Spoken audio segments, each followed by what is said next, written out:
All right, we'll move on to item 2, which is the receipt of presentation from Focused Advocacy regarding the 88 legislative session. Oh, okay, I'm sorry. Can we just back up? Could you, I'm very sorry. I do have a question. On F, on the consent agenda, could you just give us a slight update on Barnhart Road? Yes, this is not the one that we. Okay, that was my question. This is a different one. Okay, We never were mind. able to. Work that. Okay, thank you. I apologize again. Thank you.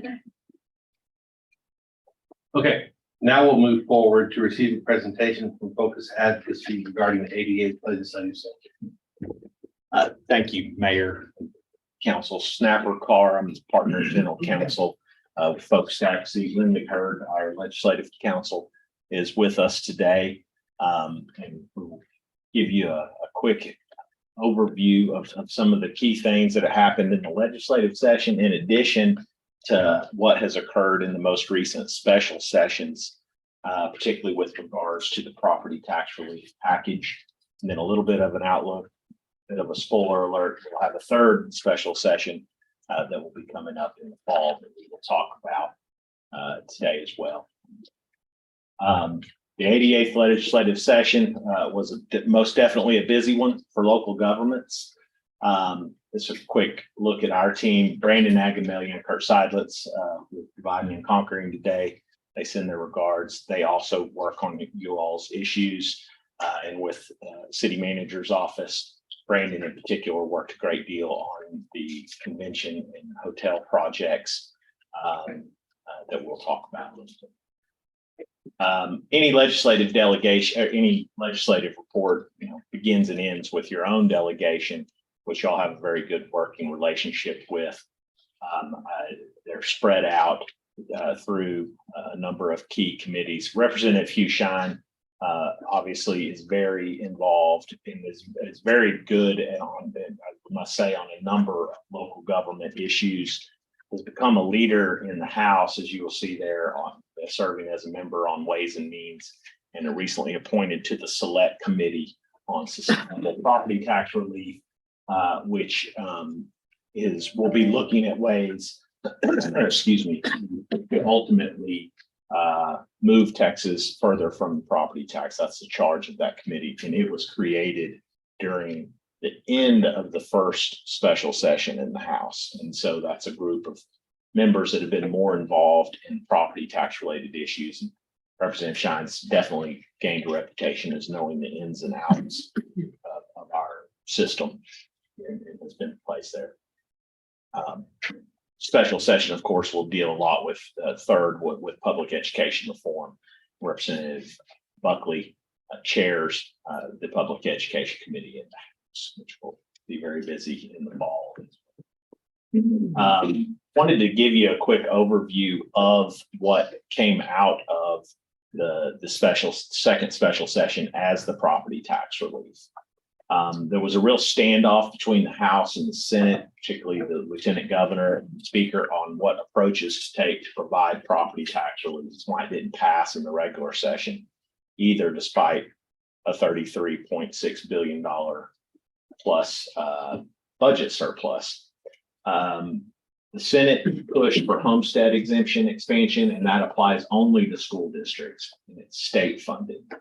Whereas the House was pushing for a way for the state to buy down, paying for pressing the local school districts' M&O property tax rates, both leading to different forms of property tax relief.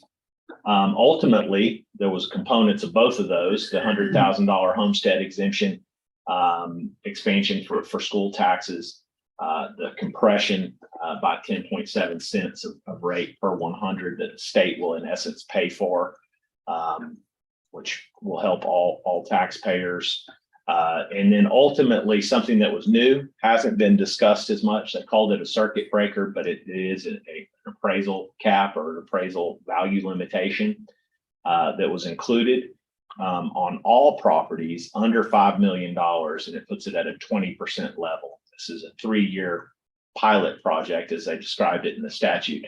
what's really important about that piece is that it extends an appraisal limitation for the first time to any property in the state beyond a homestead. So second homes, if they're under 5 million, investment properties, even, rental properties or those things.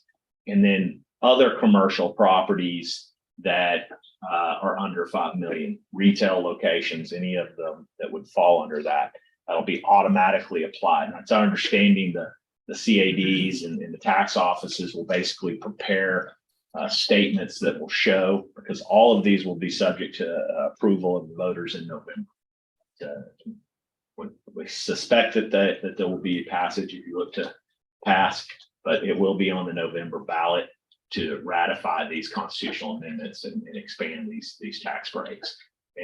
But we as voters and as taxing entities will have what the tax rolls look like by the time that comes around. There'll be two sets in essence, one that would show if these were to pass, one not, showing those effects. We also had yes, ma'am. Just before you move forward, can part of that pass and part be removed in the third session? The third session will not likely have these items on. And there are more than one one constitutional amendment. So theoretically, a portion of this, like the appraisal limitation, could not pass and the others. So But they'll definitely be on. I mean, Yes, the they're issue will be definitely on. whether it passes or not passes. these are They'll- law and these will Got be placed. Okay, thank you. The governor's already signed all of these. in That's fact. what I, Just Um, a question, if they, what's their effective date? they would be effective for the upcoming tax year. So the way that's why, so for the next coming tax year, these exemptions and buy down of the school taxes would be in effect if passed by the voters in November. So it would, if passed in November, taxes are levied in October? So these will apply because these bills have passed pending. So the statutes have passed, but to enact them, they did require two different constitutional amendments. And for this next school year, tax year, if in essence, they will be applied. You start paying taxes in October, if you've already paid them, what happens? exactly. That you're gonna get a statement for those coming up that will show you what these are ahead of time. And these are some of the questions timing wise, which is why when this got delayed out of the regular session, there was a real push to get this back in. That's why the governor called them back in the same day to start, because they needed to get this ratified in the November timeframe to make them applicable. But the tax offices are definitely going to be struggling. They're going to be doing two sets of rolls in essence to look at how they do it. I thought I read something that the $5 million 20% circuit breaker, that one would not be effective until tax year The 24. preceding tax year, yes. Okay. I mean, like what I call tax year 2023, it is our No, FY 20. no, it'll be for the 24 tax year for the circuit breaker Okay. approach if it passed. That's exactly. And for the homestead exemption only applies to the school value. It's only on schools, just like if your homestead different in any taxing jurisdiction, but it is state funded and it's only the ISD tax, the school taxes Thank you. for that piece. And then, of course, they did double the franchise tax exemptions there in A and HB 32, and those will be applicable for coming tax year. So that is the package of what is ultimately led. You also note that they expanded to elected countywide for CADs, which is also for 3. That is a new in counties with populations 75,000 or more. That's of course something that's been long talked about and kind of came out of at the very end of discussions that this was added to the final package. Just to look at real quickly, and we certainly won't have time today to go over all of them, but there were 8,344 bills filed this session. That is a record. They kind of blew away their filing record for total number of bills. Local governments, but cities in particular, we tracked that directly impacted operations or policies of cities in some way, 1,880 of those, about a quarter of the bills filed. Just to give context to that by far and away is the most impacted entity of the legislature, with public or private without a close second. Even very large industries do not track anywhere near that level of bills. And I think when you start unpacking that, it's just because cities are involved in everything from utilities to workforce to the things y'all were talking about today, and on down the line. And so we have a tremendous amount of bills, and in some policy areas, it was overwhelming at times. We'll talk about some of those, like land use in particular, where we had a lot. 230 bills that directly have to be looked at either for immediate effect or likely in September pass that will impact city operations or authority in some way. So again, also on each of these 1,800 plus bills that we track at any given time, those could have had 4 to 6 different versions through the process that were good or bad or neutral, if you will, at times. And so a lot to keep up with statewide. Just real quick on the governors, the lieutenant governor and speaker's priorities. They all had property tax relief as their top item. The governor did very well in achieving bill passage in most of the areas that he laid out, with the exception of school choice and public education reform in that regard. That'll again be the major focus during the course of the fall special session in late September, early October. Again, see the lieutenant governor's priorities. Speaker laid these out, and we'll get into more about HB 14, which was a speaker's bill aimed at speeding up inspections for plan review and inspections for developments under the heading of helping expand housing availability. Broadband infrastructure funding, we'll have a constitutional amendment that'll be approved on this that will make available close to $4 billion in federal and state funding that the state will administer for grant funding for expansion of broadband facilities around the state. Opens it up to a lot more communities as well to look at that. HB 5 was the enactment very late in session that extended or recreated a version of school property tax abatement program known as Chapter 313 tax abatements, which have been used extensively for manufacturing and energy recruitment. Industry investment. We mentioned the special session. We did not have much of an interim the first. The governor called them back at 9 a.m. the next day after Sine Die. Again, a large number of disagreements at that time amongst the big three about how we would proceed on property tax relief. There was also a very high profile fight, which we'll discuss again on public education issues and vouchers, which affected the outcome of some of the vetoed bills that we will see. The governor vetoed some 76 bills. Unfortunately, one of those was a bill that Representative Shine was working on behalf of the city, dealing with annexing across railroads. We'll come back to that one too. We ultimately were able to get an agreement in the second special. Again, the third special we will be looking at after. I should note the Senate will take up the Attorney General's impeachment trial on September 5th.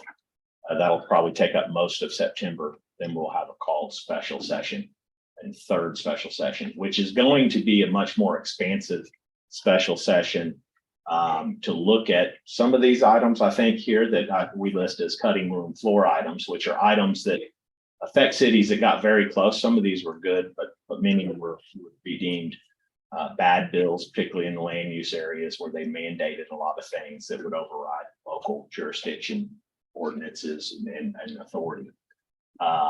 Could be back. We've had an ongoing discussion when we see local preemption. We'll get to House Bill 2127, which was the super preemption bill from this session, but that is really the same discussion or policy debate that they're having on land use. What should we have uniform in Austin that kind of preempts or puts forward uniform regulations that we can't deviate from versus empowering local communities to continue to make that kind of community-based local decision on what works best. And that's been the debate. And I think will continue to be a bit of a debate for the next couple of sessions, even with the passage of the bill that we can talk about. Yes, sir. Does that also extend to like economic development projects, requiring a new manufacturer or, some large corporation that comes into that and require them for, aesthetically pleasing fencing or landscaping or, materials on, the exterior of the building, et cetera? I mean, does that just take away everything? It doesn't take away everything, but it calls everything into question, is the way I would put it on day. And we'll get to this bill, but So everything's out and we have to put things in. we have to affirmatively and shifts the burden to cities to show that we would then, in certain areas, and certainly where you're requiring businesses of certain things, and that's what some of this preemption, super preemption bill that we're talking about, is if we don't have, if it's in one of these statutory codes, which a lot of things are, that we have to show where in state law we have that authority to explicitly remove things that we're saying. It all goes back to not overreaching state law. But in many of these cases, there isn't that basis. Right. It's applied or it's in their home rule authority or some other public health and safety provision, and it won't be explicit. And that's why a large number of things would be called into question that typically cities have done that could be challenged. And again, that whole premise of that bill is that it sets up a court challenge against municipalities. So they can't just claim we're out of it. It does set forward a path to challenge cities around the state in those very areas. And yes, economic development. A large number of other items that have been a lot of topics that we've debated in city and local government realm for a long time. Again, some did not go as far. There were requirements for automatic civil service of cities over 10,000, and certainly a large number of issues on discussion about how we use certificates of obligation and debt limits. Where it was a bill that would have limited certain debt service and CO obligations that was vetoed. We do expect that bill will be back special as well. In large, all these areas will write up. This is the bill that, Mayor, I think you were referring to. It's known as House Bill 2127 by the chairman of the House Calendars Committee, Dustin Burrows. Senator Brandon Creighton, who's also a member, chairman and leadership in the Senate, carried this bill. And this is a bit of a national debate that's gone on too. It really most directly impacts home rule cities because in essence, it sets up a system where we, as home rule cities, are forced to engage and look for our authority from state law versus looking to state law for limitations on our authority to manage local affairs.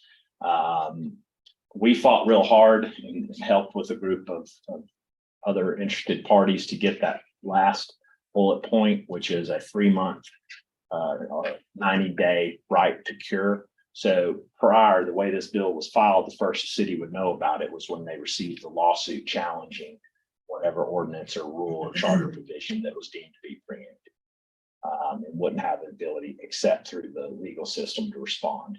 This requires notice.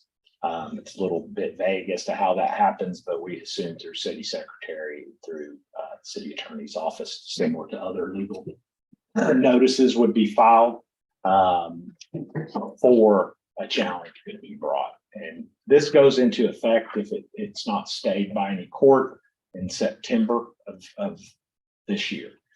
On day one, there's not a lot of things that are expressly preempted, with some exceptions. Cities with existing payday lending ordinances can keep those as they exist on the passage of this bill. They can't amend them, and then no other cities can adopt new ordinances in that regard. That was a pretty hotly debated topic during the course of this. One of the major interest groups that got involved. The retail sale of dogs and cats and resale of those in any local ordinances also would be allowed, but only for those that have them in place. And you can see that it affects a number of, there was retain the ability to negotiate collective bargaining agreements. There was some question about ability to maintain certain taxes and fees that are imposed for transportation purposes. So there's a few carve outs that are expressly referenced in the bill. But overall, the bill is basically an attempt to circumvent the home rule provision. And ultimately, these statutes that are listed here, the agriculture, I would note the Natural Resources Code and Occupations Code, certainly the Property Code, are all ones that we obviously deal with at the local level in a number of ways. If it's mentioned in these codes, then the cities are somewhat then tied to looking to what grant of authority is there. Is the best way to describe this. And that is where ultimately the challenges will come from. There was picking up, the city of Houston did file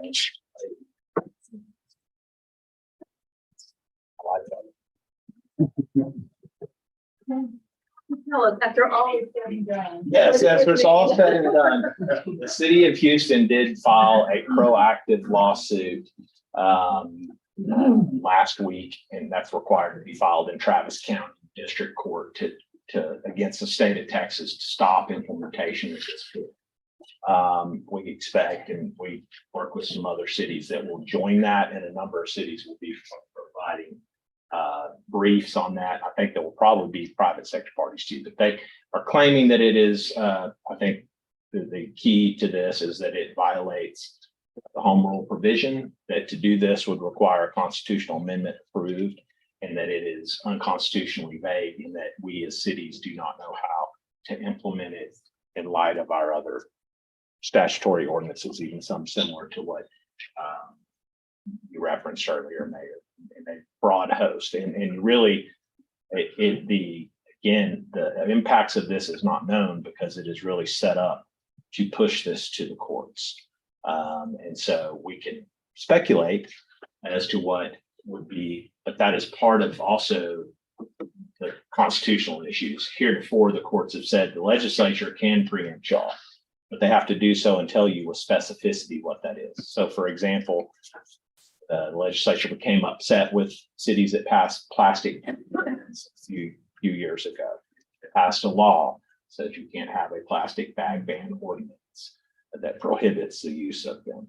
That is an example of how statutory law can preempt you with specificity, but broad grants that kind of undo. That was the debate throughout the course of session, but it is now, I think, going to have its day in court, and I suspect ultimately be resolved at the Texas Supreme Court at some point.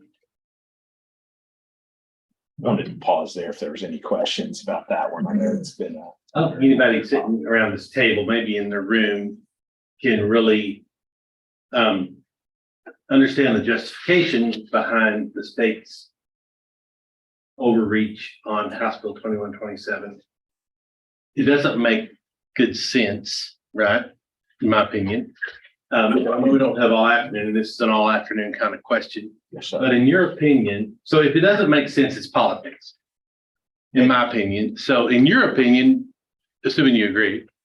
I just realized I've stepped way deeper than I should have with an attorney. I apologize. I sell insurance. But what's the political justification behind, because I think that's what it is.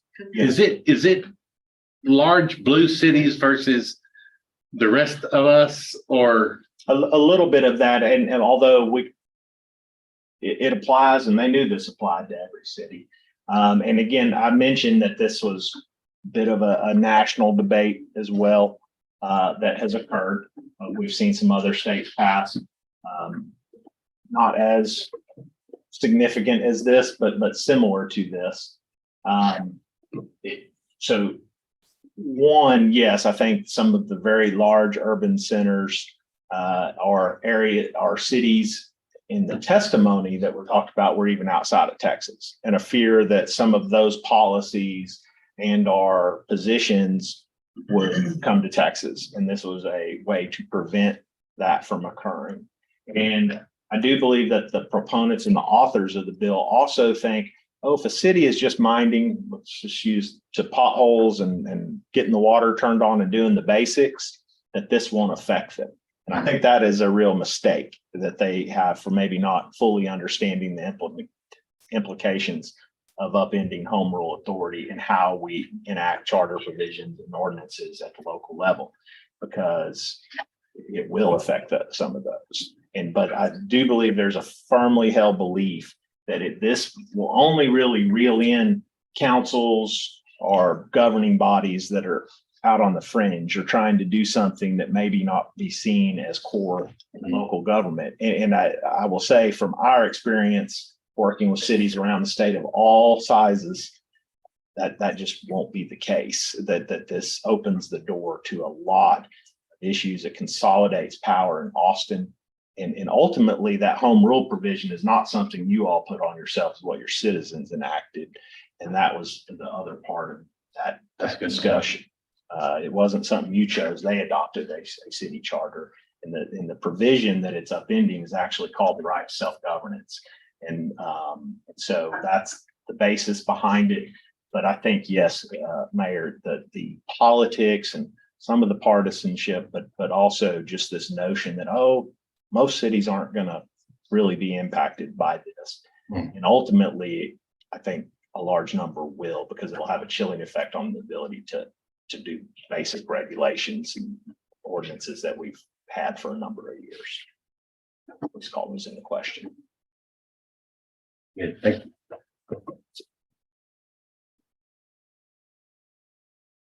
Kind of moving on to the next big, and we certainly had an annexation bill that I mentioned that got vetoed.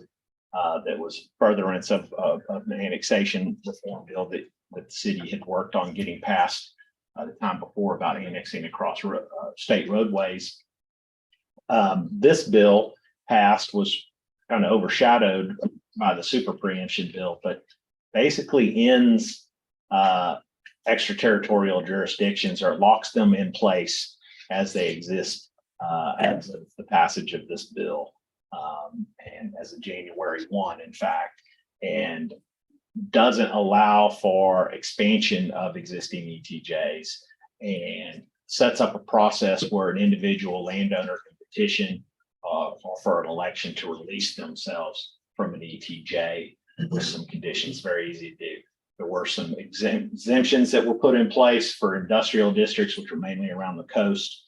Refining activities, strategic partnership agreements are exempted. Areas within 5 miles of the military base, we worked on pretty extensively, that have special land use protections and so forth. So this bill was signed by the governor and is the law now. So it's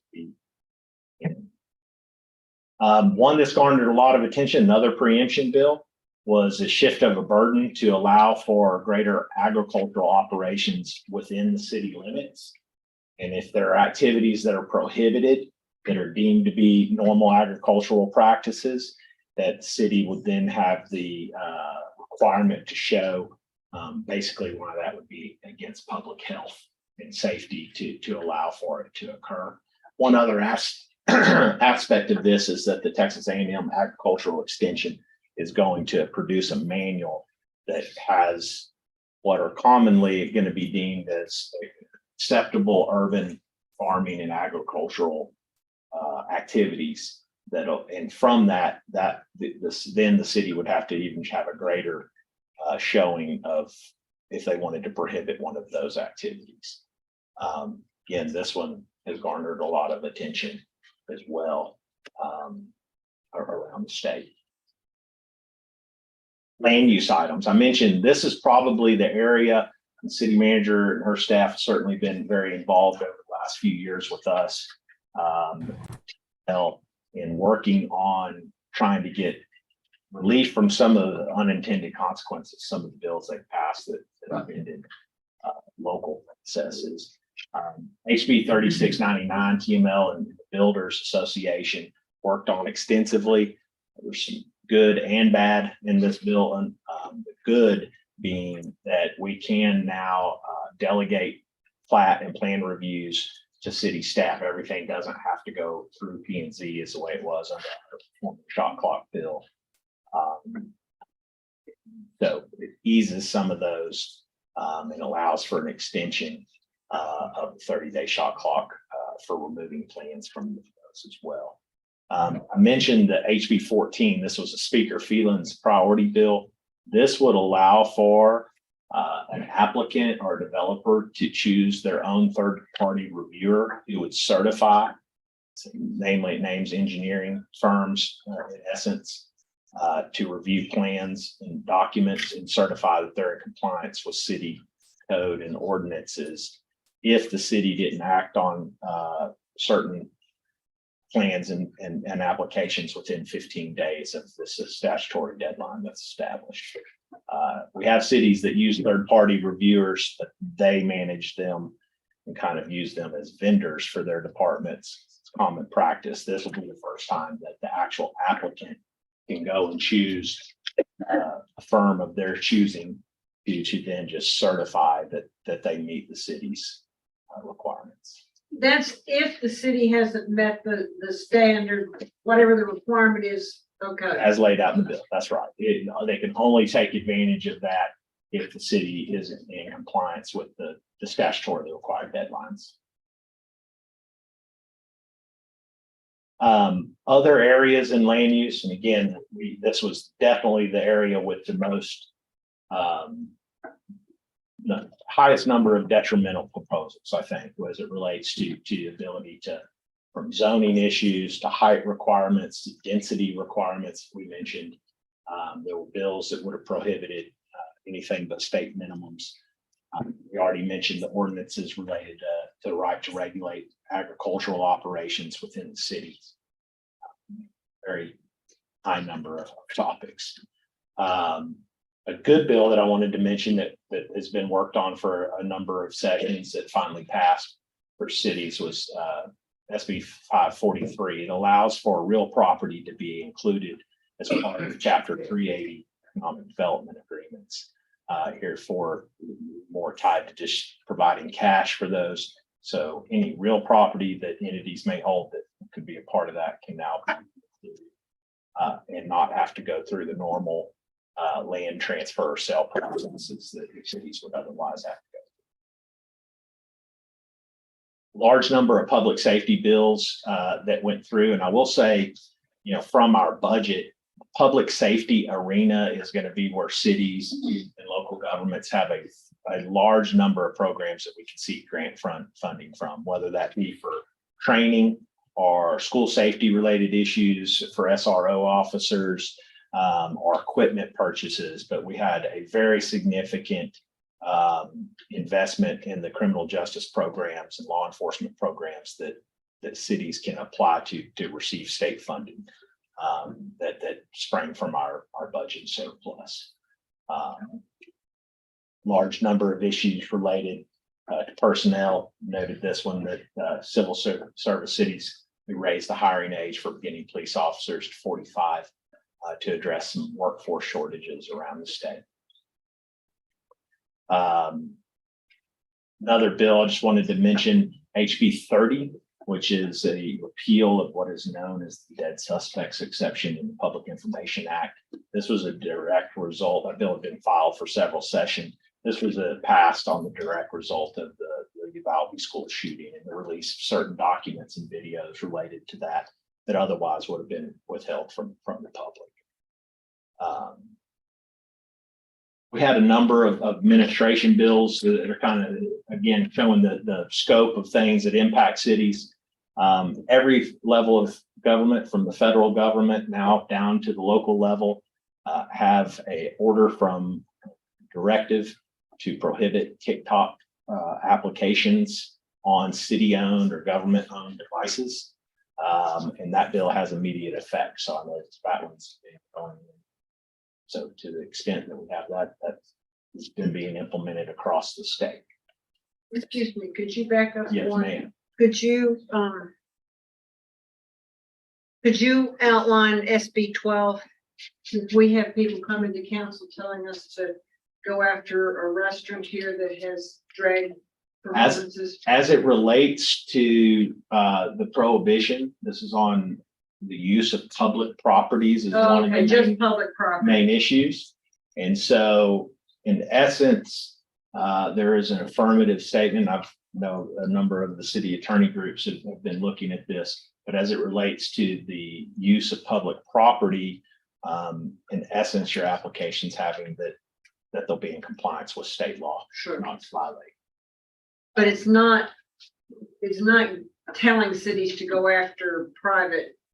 It's not a process, this bill is not for prosecuting Thank those- you. those issues.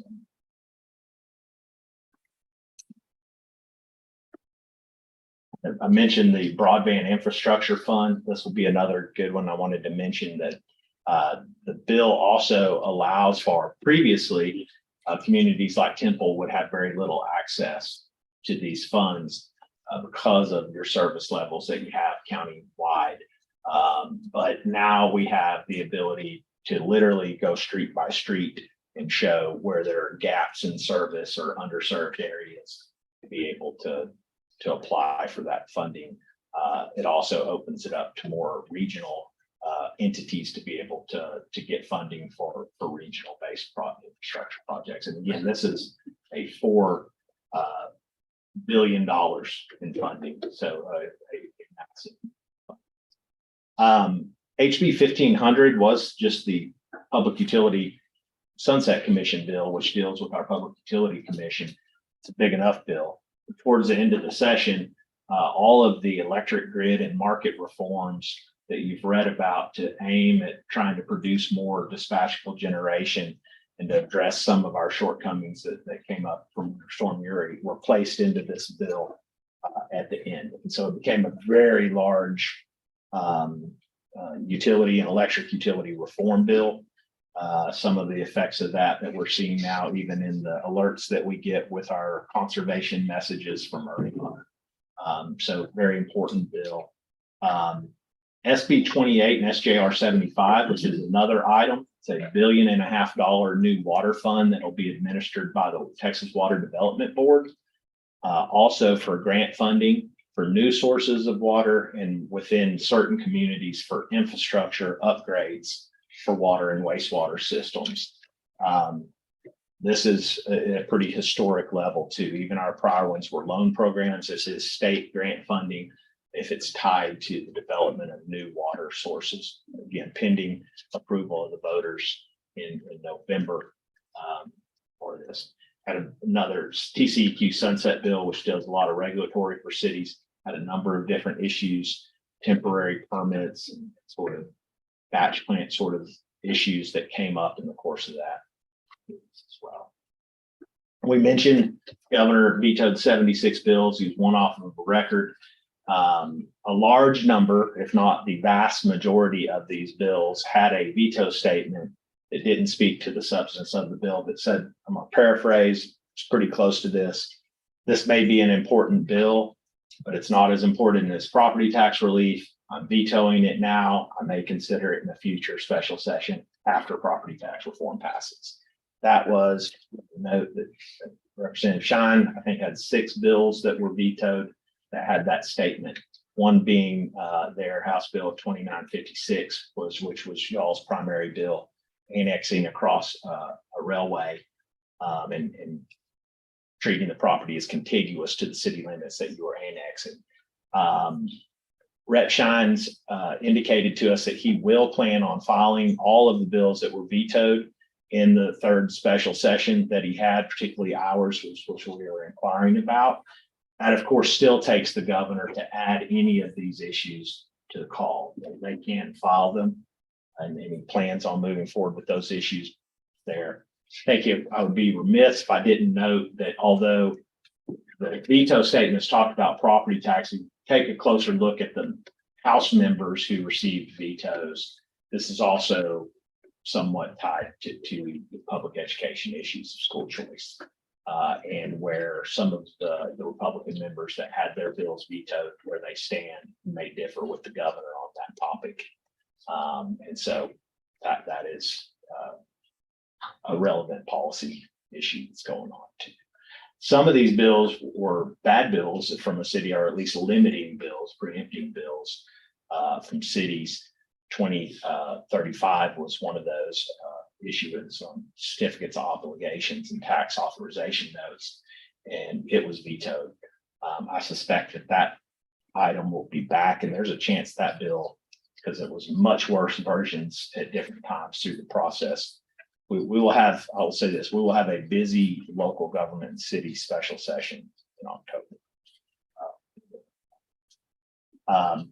Thank you for your time. I know we went through a whole bunch and didn't get to all the nearly the 230 bills, but that gives you, I think, a real strong sense of what's happening in Austin and kind of where we are. And again, your staff and y'all's participation, we greatly appreciate, because it's definitely helpful to hear the perspective.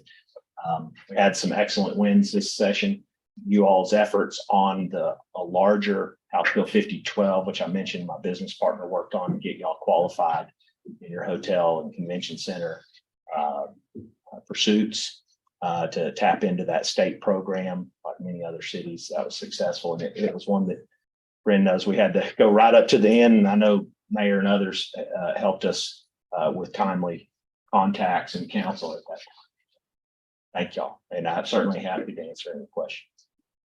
Any questions for Mr. Carr? Thank you for the good work you do for the city. I enjoy the newsletters that come out. Thank you. They're easy to digest. We try to boil them down to Yeah. the key points to keep you informed. So thank you. And if anybody ever needs adding or to those, we appreciate it. Thank you for that feedback. Thank you. Thank you, Ms. Hurd. All right. Mayor, Yes. is it appropriate for us to talk about the local impact of HB 2956, the railroad thing, annexation? Sure. We have something that is working towards, where I'm confused on it. Tell, where are we? What is it? What happened? Well, I know what happened, but where are we now? Last session, we were able to work, well, I'll say 2 sessions ago, there were some restrictions added, some just changes made to the annexation process. And we believe kind of largely an unintended consequence was that for property to be considered contiguous to the city limits and thus eligible for voluntary annexation, if that property was separated by a rail line or TxDOT right of way, it was no longer considered contiguous. Right, that And- and the Right. contiguousness. Yes, ma'am. And while TxDOT didn't object to having their property annexed in order to extend the contiguous nature of the property, they did not feel like they had the authority to consent. That basically the law required that they had to consent to the annexation versus just have no objection, Right, as it was previously. So a couple of years ago, last session, a couple of years ago, we were able to make the change to allow the annexation over TxDOT right of way. But we didn't quite, there were some concerns, kind of last minute changes, and we didn't quite get all the way with what we were hoping for in language related to railroads. So there's no specific case that's Okay, so pending. we do not have a specific problem with this. I We- mean, in. We will in the future. We will most likely have it in the future. Having, you know, so many railroads Right. and other communities also have the challenge. So what this would have allowed us to do is just kind of more or less ignore the railroad for determination of whether the property is contiguous or not. If you think about a couple of months ago, you heard a zoning case from WB Right, developers exactly. off of 93. Right, And that property kind of got caught up in being able Yes. to be annexed because it was separated from the Right. city limits by the railroad. We were able to work with the railroad and work with TxDOT on that particular one, but something like that in the future could present a challenge. It really was, as annexation goes, not a controversial bill. We, Okay. you know, we were able to get support from both the Senate and the House, but unfortunately, it was vetoed. right, but this is gonna be refiled. Yes. Representative Shine will refile it if the Okay. governor will, Right, the call in the special session is broad enough to make it a germane topic. Were there enough votes on it the first time that if they vote the same, it's vetoed through? It will be. They wouldn't have yes, we had enough, although without warning, that we don't really get the opportunity to override vetoes.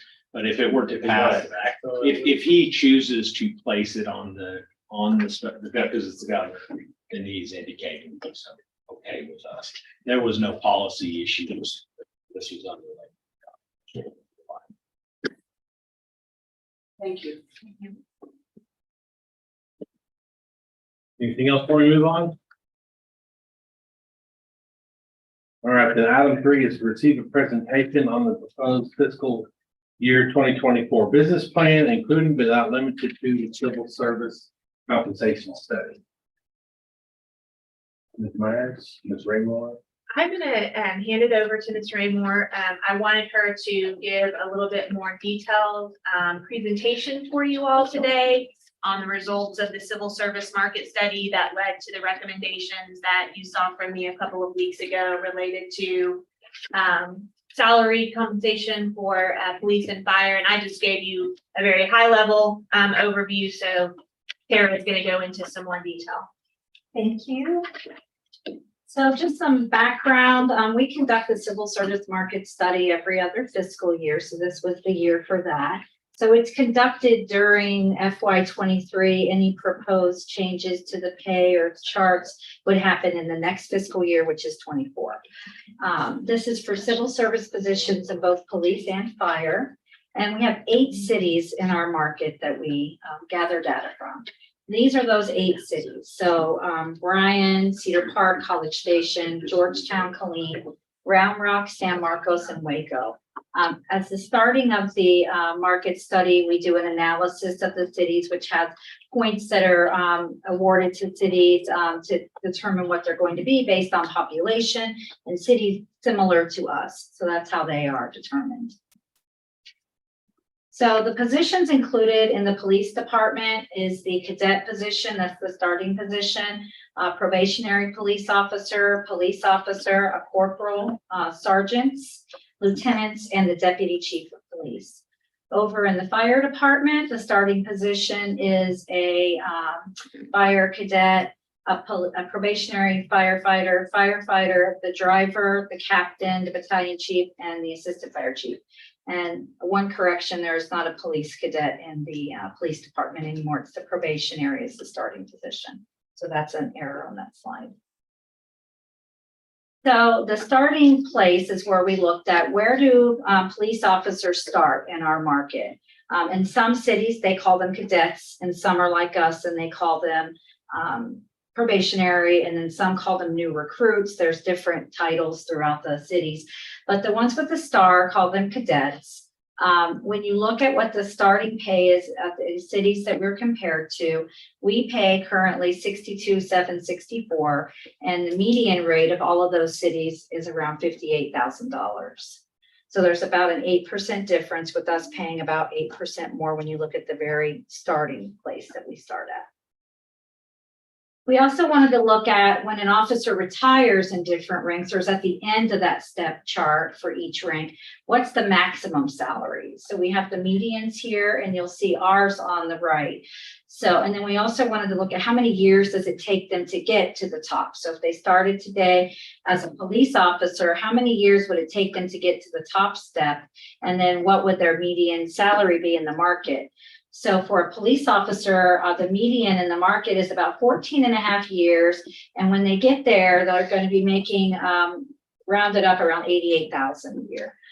We currently are at 9 years to the top, and then we max out at around 77,000 per year. The corporal is maxing out around 97 at 13.5. We are at 78, and we only have one level in that rank.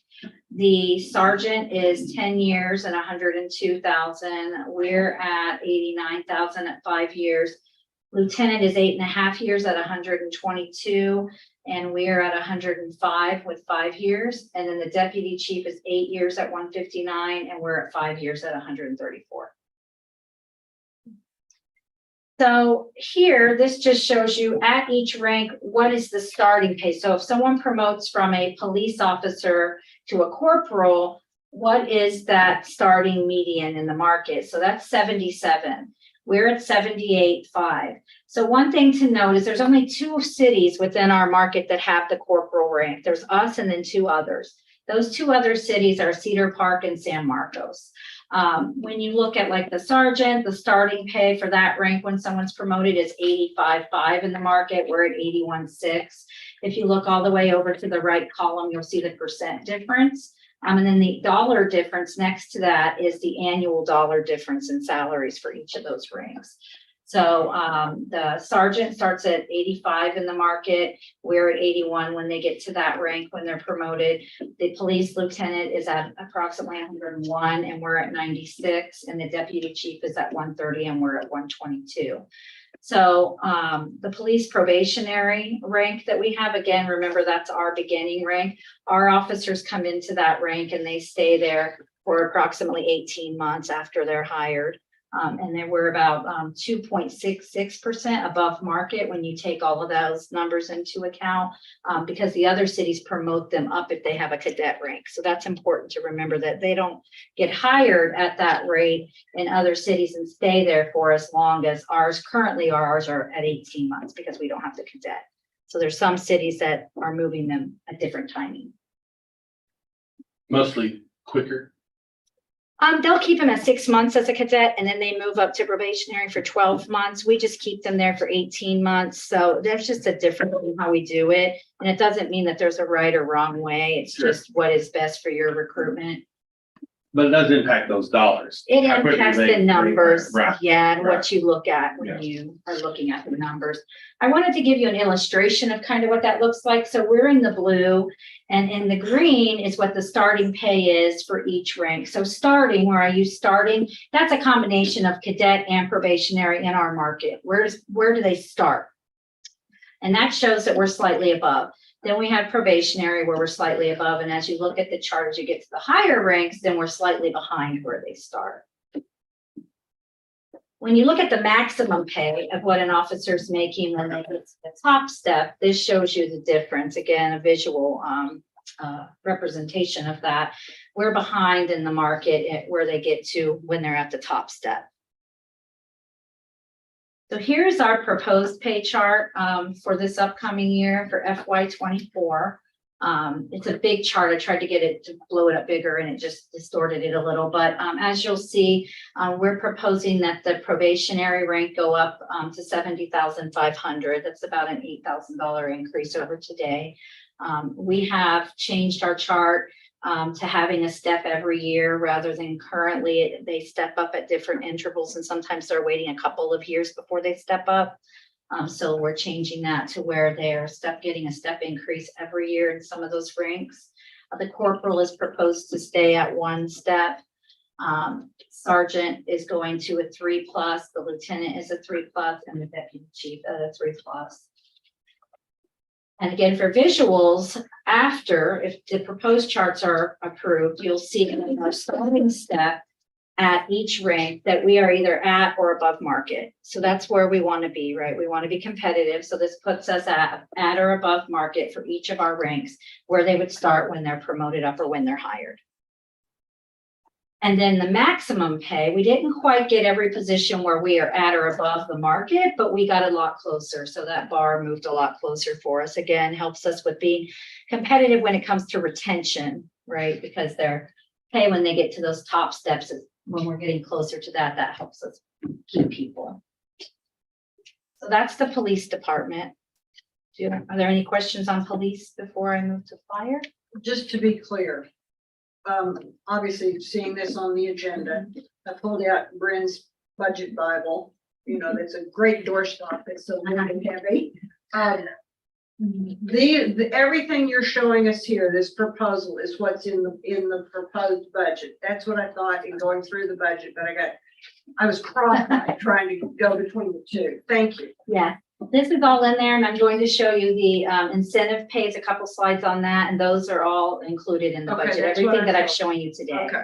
So this is it for the police pay chart analysis, and now I'll go into the incentive pays. So we also, as part of the market study, we look at the incentive pay and what are other cities, again, in our market doing. When we did that, we found a few where we appeared to be behind. And so those were then the certificate, the intermediate certification pay that we currently provide. 55 was the market. We are paying 50 currently.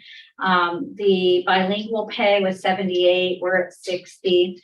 And then the shift differentials, those varied a lot in the market, but we wanted to take a look at those and see, you know, what should ours be compared to those.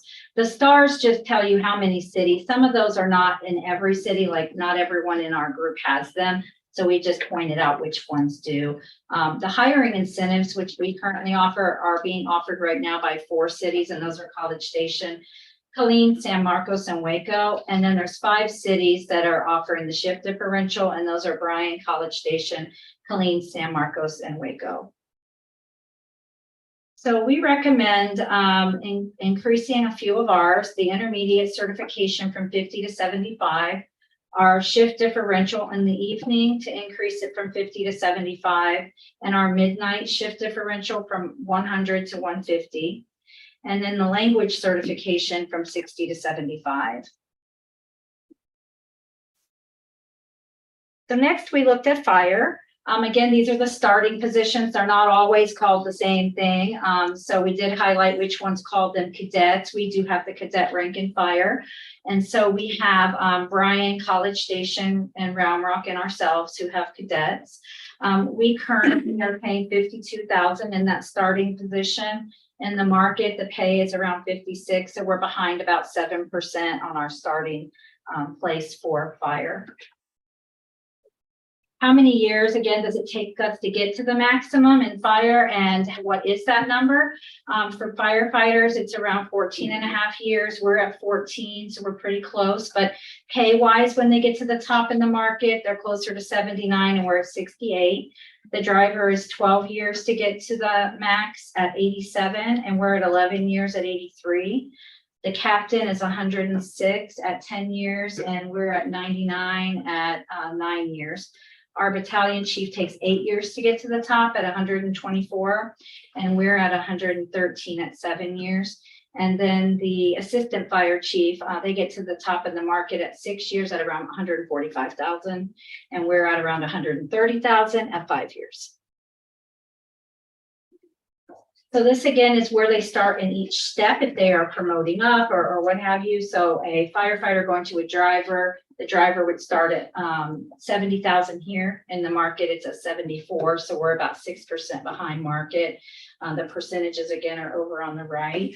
The captain, we're about 7% behind. We're at 86. The market's at 92.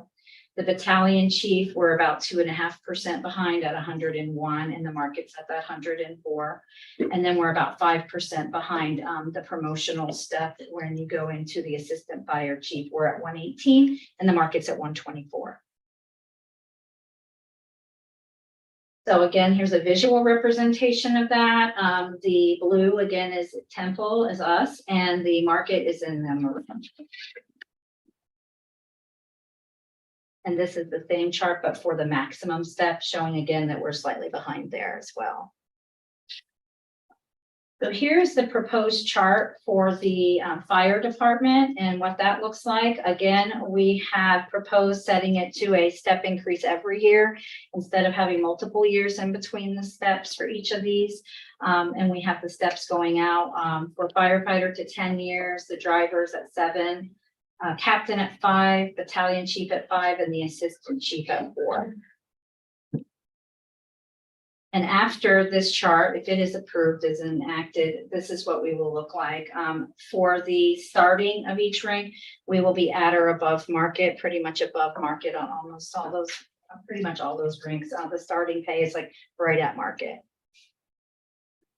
And then our maximum step, again, we didn't quite get there with every position, but we got really close to the maximum pay at the top step.